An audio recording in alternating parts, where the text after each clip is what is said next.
Hey everyone, welcome to another edition of Power Core Productions and Podcastings. I'm your host, Jerron Harrington, back to hit you with another video. And today we are going to be bringing you the conclusion to the Darling in the Franxx Lion-Hearted series, Darling in the Franxx crossover Voltron Legendary Defender. I do want to say that, as always, whenever we get to an end of a series, I usually get a little nostalgic, if you will, a little teary-eyed, because even though the series isn't like the Marvel anime series or the Power Rangers series that I'm doing at the moment, this was something uniquely different. You know, not a lot of people do Darling in the Franxx what if videos, or even Voltron videos for that matter. And when I first thought about doing this series, I wasn't sure if I really wanted to do it, simply because I wasn't sure of how I was going to make it work. And granted, even then, when I look back on it, there are probably some things that I could have done a lot differently or that I could have done better. But personally, I'm really happy with how this series came out, and even though it hasn't been as popular as some of my other series have been, it's nice that I got to see through and stick it out till the end, because when I first started the first few videos, I actually was thinking about just canceling this thing altogether, but enough of you guys really want me to keep it going, so I decided that I would finish it, and now we're here at the conclusion. Now, who knows, maybe the series might blow up one day and you guys might want more, but in the meantime, I am happy to see that this series is going to be coming to an end. And even though this is the ending for one story, there's the beginning of so many more that we have coming on the channel now and in the future. Now, since this series is going to be ending rather soon, I do have some good news. I'm not going to be starting a new series in its place, but rather what we are going to be doing is one series on this channel is going to be getting 2 videos a week. So that's what I'm going to be having you guys vote on today and during the weekend. What video that I have on the channel of the remaining stories do you guys want to see 2 of per week instead of 1? Since Thursday will now have a free slot. That means you can get 2 videos of What If Issei Was the Ghost Rider per week, or you can get more of What If Naruto Was Trained by Dr. Strange, and so on and so forth. So that's just something that I want you guys to keep in mind going into the future, and I want you guys to think about that as we continue on with our other stories. But anyway, we're going to get straight into today's video, so as always, sit back, relax, and enjoy the show.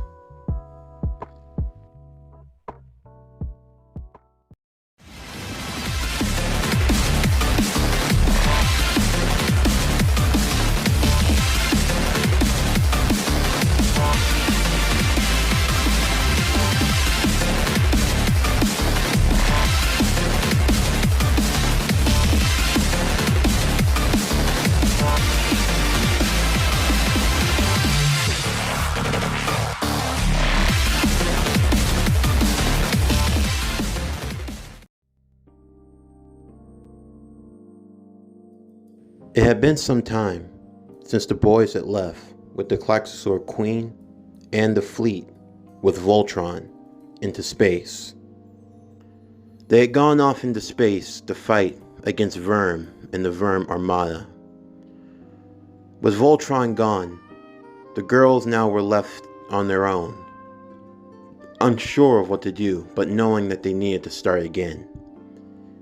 They would regroup with the survivors, hoping to try to rebuild civilization in some way or form, gathering whatever supplies they could and trying to fend for themselves. The girls, after all, were the Earth's only line of defense with the Franxx, with Voltron now gone.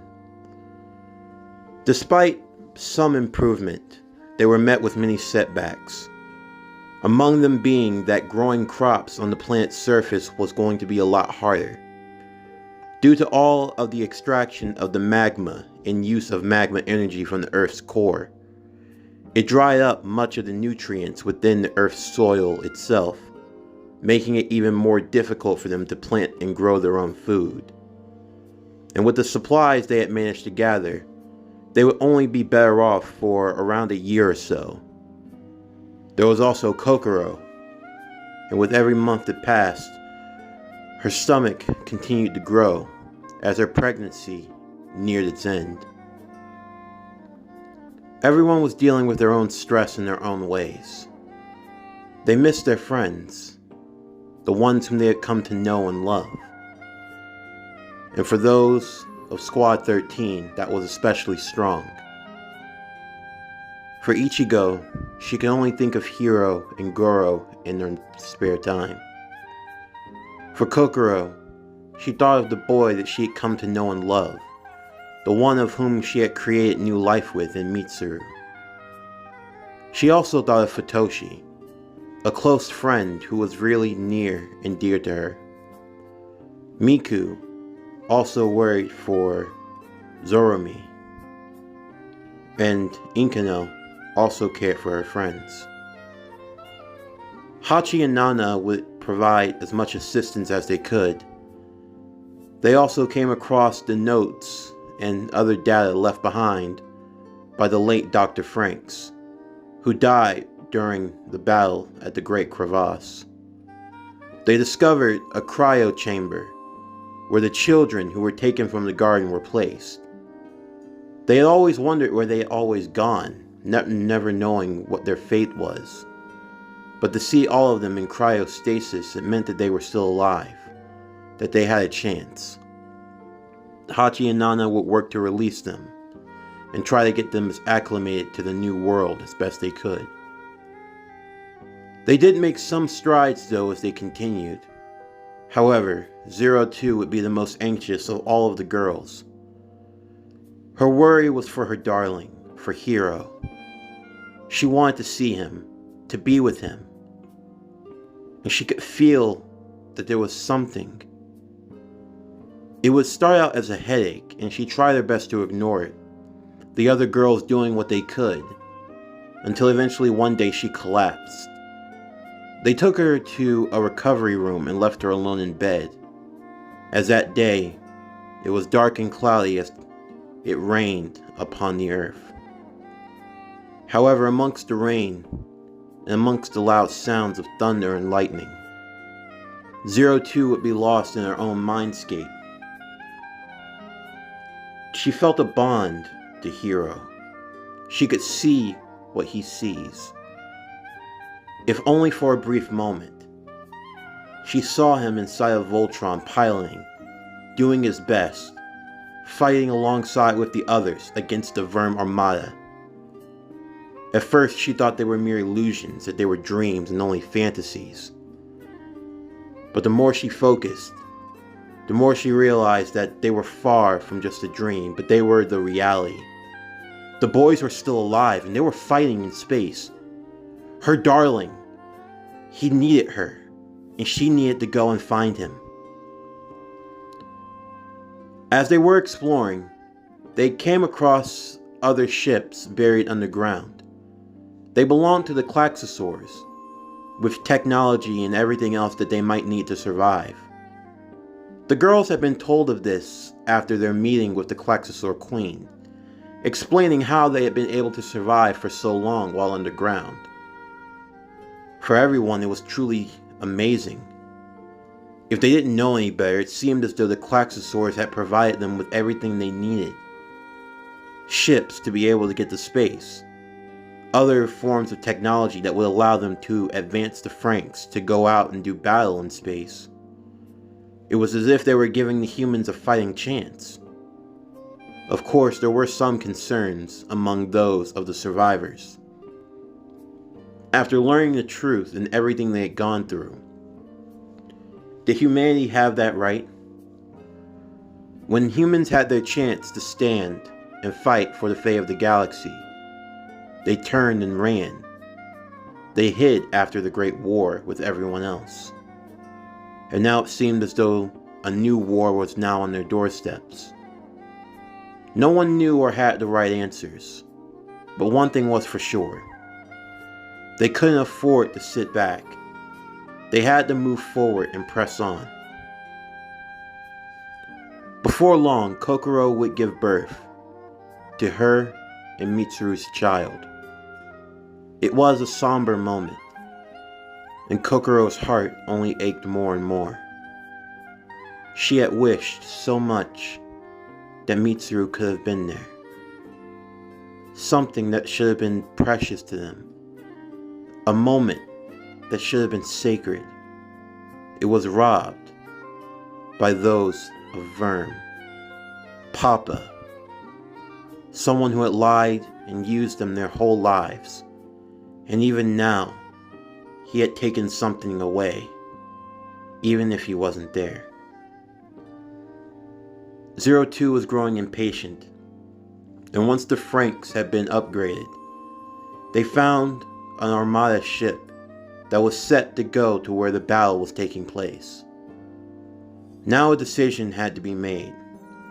What were they going to do? Should they stay on Earth and wait for things to get better? Or do they take the Franxx and go out there and join in the fight? It didn't take long for everyone to know what the answer was going to be, but still, it needed to be asked. Hachi and Nana agreed to stay back, but they would provide any sort of information that they could from the Earth itself. Thankfully, they had communications and other technology that would allow them to converse with one another. Nana also agreeing to look after Kokoro's child, since she wanted to pilot her Franxx once again. The others were worried to think that she would do something so soon after childbirth, but Kokoro made it very clear that her family was incomplete. It wouldn't be a full family until she and Mitsuru were reunited with their child. As she looked back to the little one sleeping away in its own bed, she would caress the young child's face, telling her in a soft and kind voice that she was going to bring Papa back home. The other girls would get suited, and once the Franxx were stored and ready to go, they would make their way into space. The M9s agreeing to join as well. Even if they were at the end of their life, they wanted to do something useful and worthwhile. And they decided they would go out in space and help fight against the Armada. With the decision made, their journey to space would begin. As they flew, the Earth would become smaller and smaller. In the back of everyone's mind, they wondered when and if they would return home. But deep down they knew, if they couldn't bring back their friends, then they may not make it back themselves. It would take some time, but eventually they would see the fighting on the outskirts of the galaxy. They would see Star Entity in all of its glory. In the wave of the Verm Armada with the Klaxosaur ships flying around, and right beside the large, elegant Franxx, defending the Klaxosaur Queen, was a battered and beaten Voltron. They could see that it had been through wear and tear, but yet the lion still remained firm. Thankfully, the power of Star Entity proved to be more than useful in allowing it to recharge and continue on in the fight. As their comms would become connected, 02 would yell out to Hiro, Ichigo and the others, all checking on the boys to ask and make sure they were alright. There would be silence for a brief moment. The girls weren't sure what were happening. Some even began to break down into tears, yelling and begging for them to answer. And after a brief moment of more silence, an answer would eventually come through the comms. Goro would tell them that they were still hanging on, and they were still keeping on in the fight. Mitsuru would yell out to Kokoro, and Kokoro would tell him that everything were fine. When Mitsuru asked how the child was doing, she told him that the child was healthy, and she looked just like her papa. Mitsuru tried his best to fight back the tears in that moment, to learn that the child had been given birth to successfully, and that it was doing well back at home. It gave him all the motivation that he needed to keep going even further than he did before. Before long, the other Franxx would fly out into space at once, the girls all surrounding Voltron as they began to fight and work together as one. As the battle continued, eventually, two particular satellites in space would become joined together, and a warp gate would be formed. The Klaxosaur Queen, piloting Star Entity, would explain that this warp gate was created to lead directly to where the heart of the Verm Empire was. They had a bomb already set into place. Once it was detonated, it would destroy all of them at once. The entire hide. There would be nothing left, and this would assure them victory. Upon hearing this, the boys, as well as the girls, would be all too eager to join in the fight. If they could put an end to all of this once and for all, then they were more than willing to do so. However, the Queen would advise against it. She made it very clear that the purpose of this operation was for it to be a one-way street. In other words, anyone that went through, in all likelihood, would not be coming back. As they looked towards the large star entity, the Queen would thank them for all that they had done, but that Voltron was needed to be defender of the universe, and now was not the time for them to die. However, they would say the same for the Queen, and that they couldn't have gotten as far as they did without her, but she would tell them otherwise, explaining that this was the fate she had wanted for a long time. To avenge her people, this was what needed to be done. As the warp gate was opened, the boys and the girls would watch as the Queen would lead her forces inside. The final battle between the Klaxosaurs and Verm would take place in a different space of the galaxy itself, and they would not be a part of it. However, the Queen did not fret. She assured them that everything would be fine. As she made her way through, though, there was something that came out. A dark beam of light went flying past her. Unfortunately, Star Entity was already being pulled inside, so it couldn't turn around and check whatever it was that had escaped. The Queen cursed under her breath, for this had to have been planned by Verm the whole time, and she could hear the voices of her enemy, telling her that this was indeed the plan, to divide and conquer, if you will. Once Star Entity came through the gate, they would do their battle with the Klaxosaur Queen. But in the meantime, back on the other side, there was a certain someone who wanted to pay Voltron a visit. As the battered and beaten Voltron looked up, it would see that there was none other than a dark Voltron standing in front of them. It seemed to radiate Verm energy, but they could tell that this one was different. It looked as though its malice was directed exactly at Voltron, and the entity would begin to speak. After all these years, after all this time, now I, King Lotor, will exact my revenge. Lotor? He's alive? Goro would say. Hiro, I thought he died. How the hell are you still here? The Great War. I lost. I lost. I have sat there on the verge of defeat at the hands of Voltron. I was humiliated. I was embarrassed. I had nothing.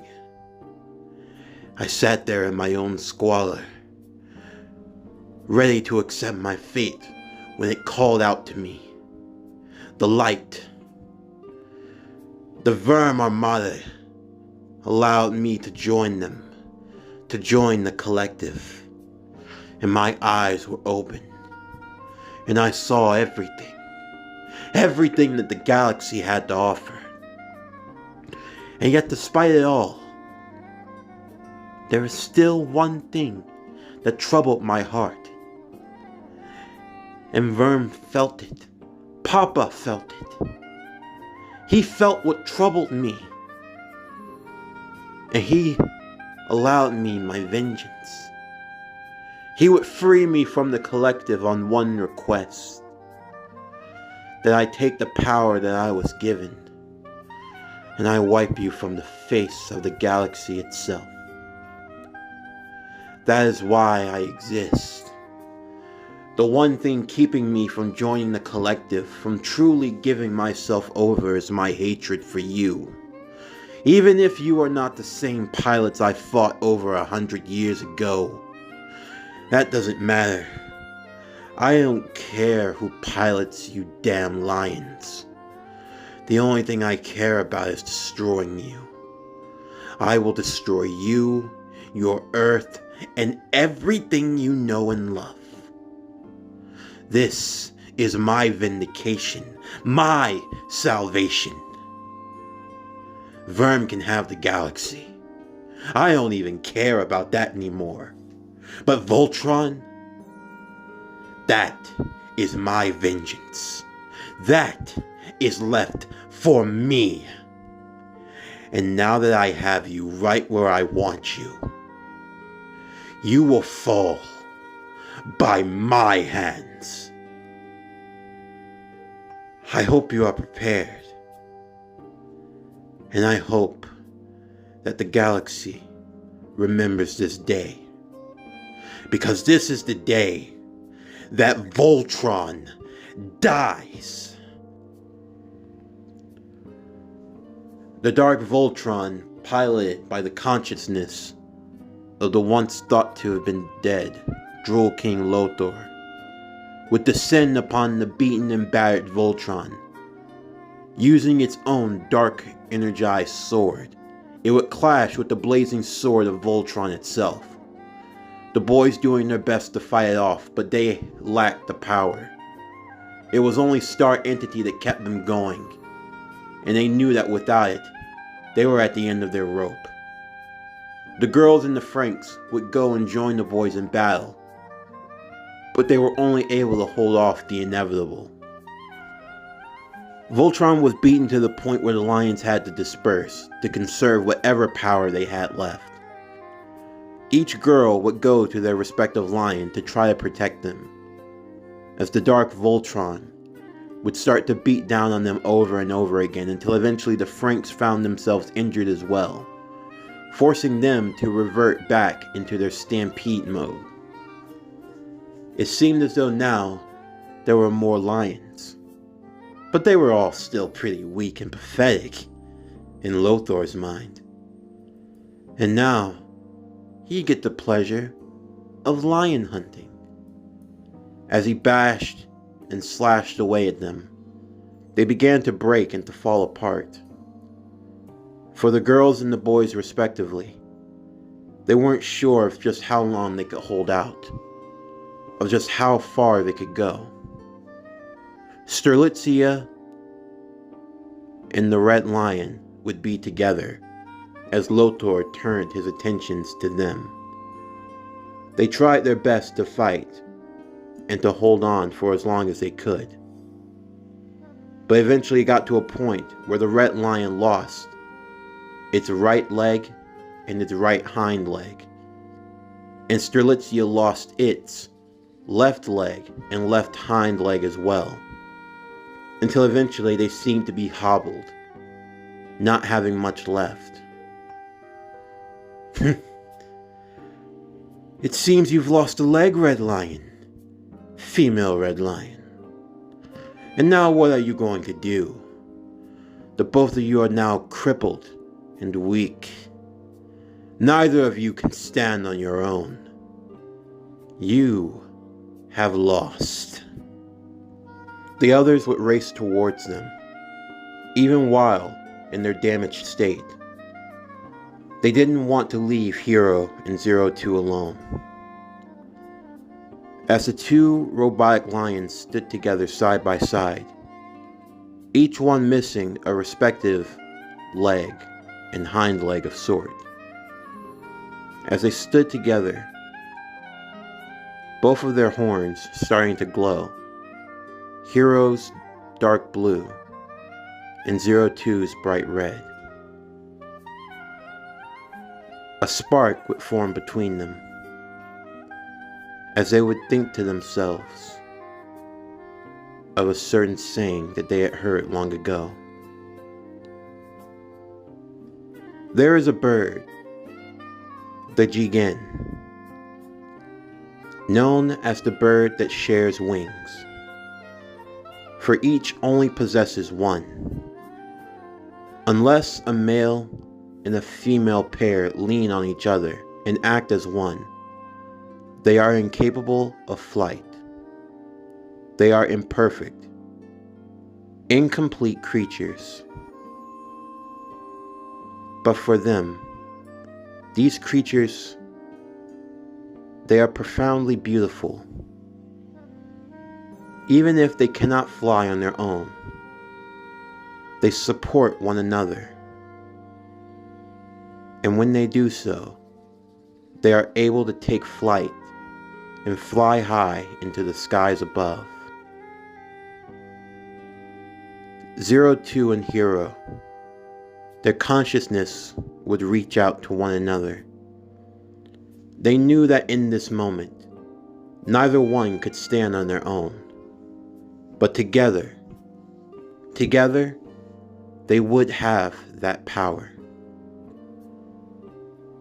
As the dark Voltron went in for the kill, an ominous red glow would form around the two, their mechanical parts starting to break away and reform. For Hiro and 02, they couldn't tell where the lion ended and where the Franxx began. But eventually, they would join together to form one ultimate red lion. A red lion that had the traits and the patterns of Strelitzia itself. The others were awestruck in what they were seeing. It looked as if the red lion and Strelitzia had joined together to form one lion ultimately, one great beast that the black Voltron could not overcome. The others would look together as well. They could feel their spirits starting to grow, their underlying feelings coming to the surface as well.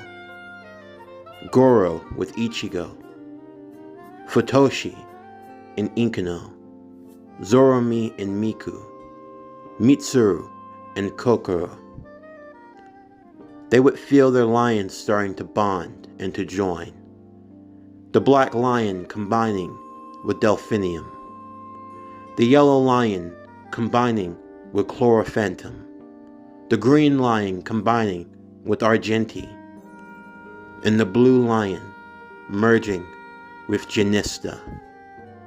Until eventually, not only had the lions been reformed and recharged, but they had become something greater, something stronger than before. Lotor would now begin to quake in fear, for it seemed as though the tide in battle had now turned. And now, these individual beings, these insignificant nobodies in his mind, they had now joined together to form an even greater Voltron, one stronger than he could have ever imagined. Both Goro and Ichigo would take the lead, the two of them sharing the black lion, as they would begin the sequence. Activate interlock. Dinotherms connected. Infracells up. Mega thrusters are a go. Let's go, Voltron Force. And with that, Squad 13 would begin the connection. Mitsuru, Kokoro, Futoshi, Inkano form feet and legs. Zorumi, Miku, Hiro 02 form arms and body. And I and Ichigo will form the head. Together, Squad 13 would join as one. And now, the Super Voltron was in full force.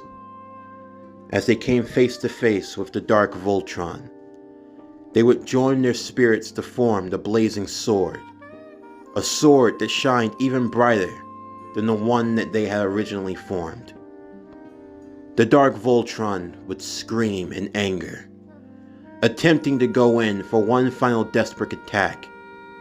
However, it would not last for long, for in a swift motion, its arms would be severed from its body, followed by its legs, until eventually only the body and the head remained. Lotor would yell and scream.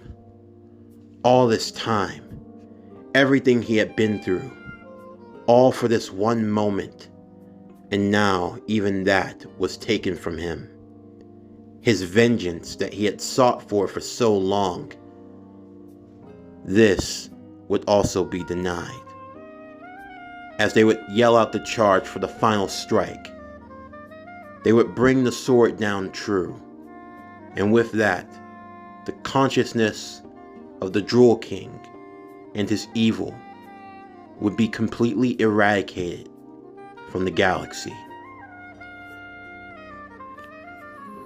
With the battle won and the fight now over, everyone would look to one another with a smile of victory. For now, they could all return home. Voltron would soon touch down back where the settlement of the survivors remained. The others would slowly make their way out, as Hachi and Nana went to greet them. They were surprised to see that Voltron had changed so much.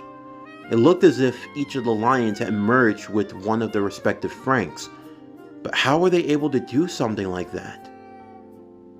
Although honestly now wasn't really the time to worry about such things.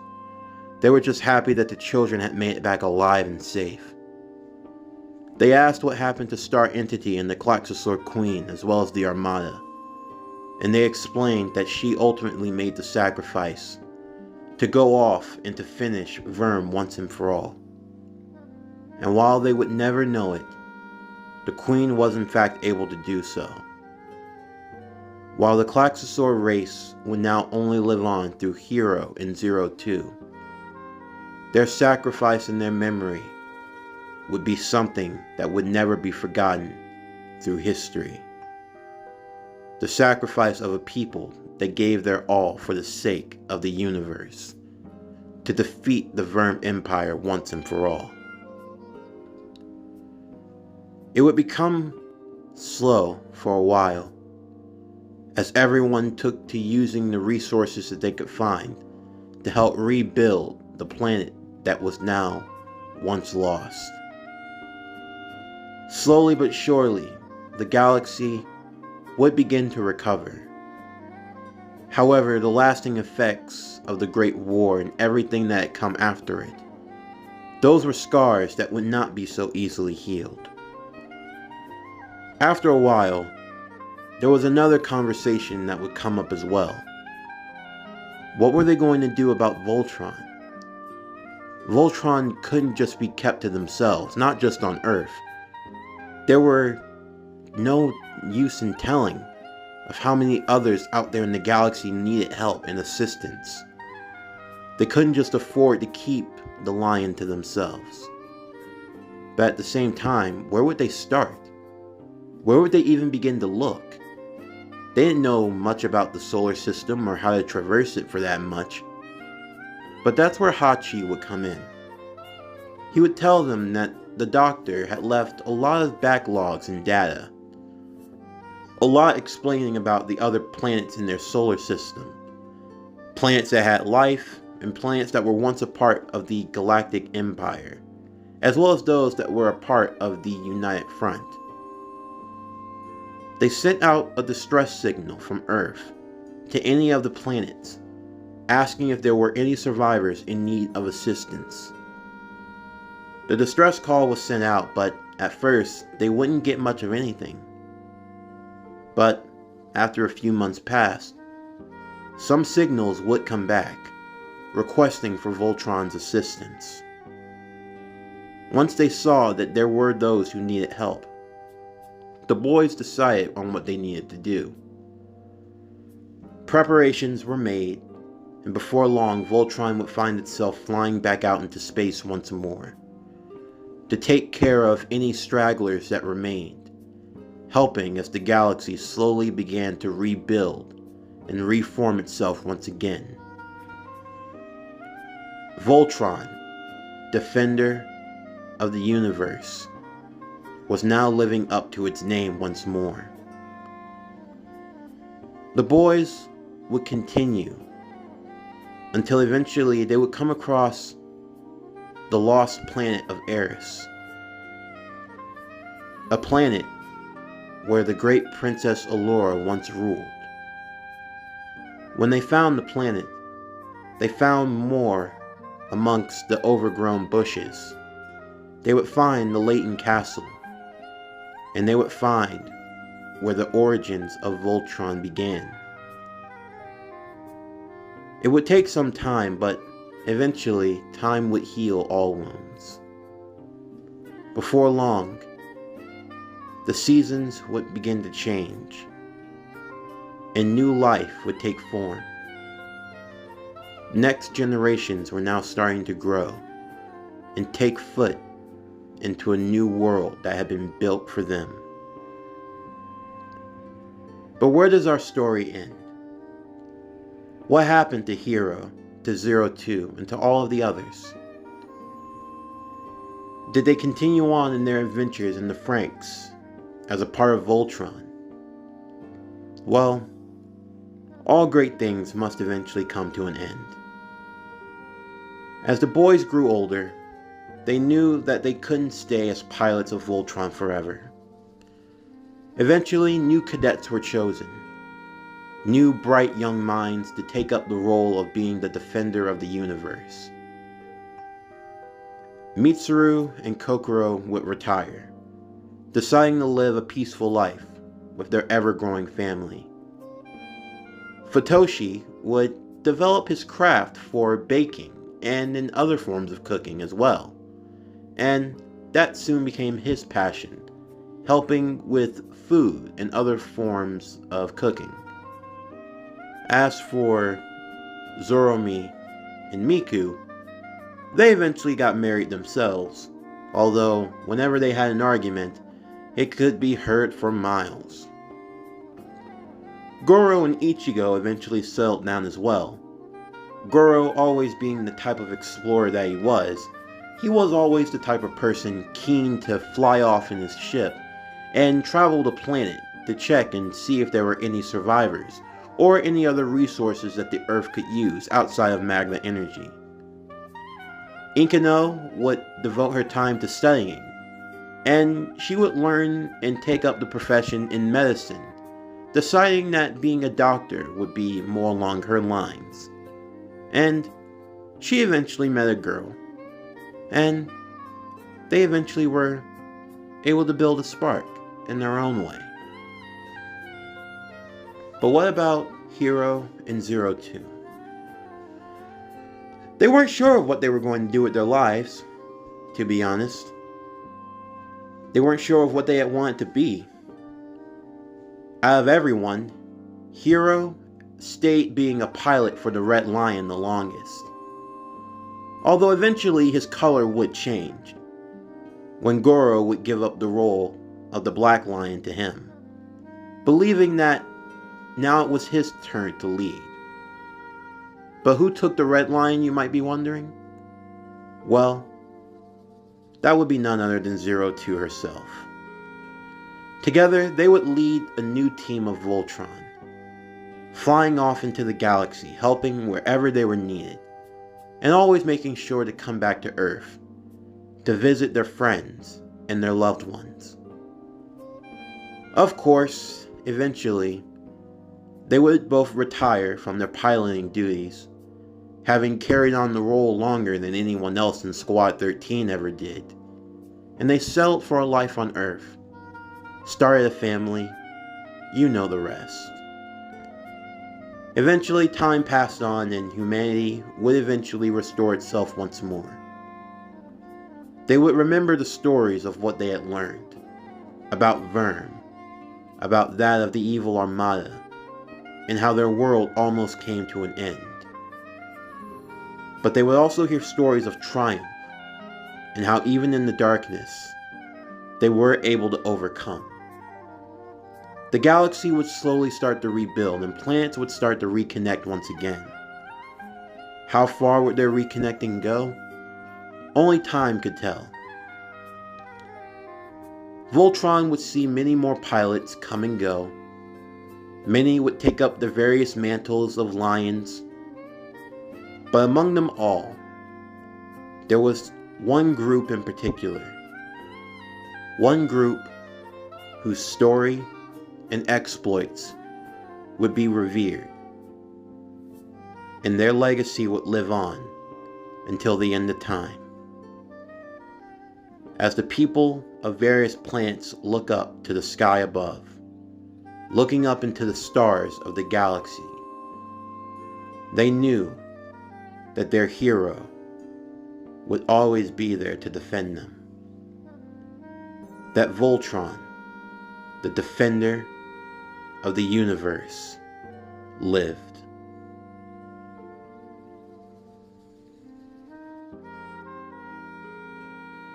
This concludes Darling in the Franxx, Lion-Hearted, Series Finale, Part 7. As always, if you enjoyed today's video, then please don't forget to like, comment, subscribe, share, and hit that bell for post notifications so you can stay up to date on everything that is Power Core Productions and Podcastings that's to come out now and in the future. Stay tuned for tomorrow's video as we are going to be continuing and concluding What If Issei Was the Ghost Rider? High School DxD Spirit of Vengeance, Season 1, Part 3, the Season 1 Finale. But anyway, that's going to do it for the end of today's video. I'm Javon Harrington with Power Core Productions and Podcastings. Signing off, and I'll see you next time.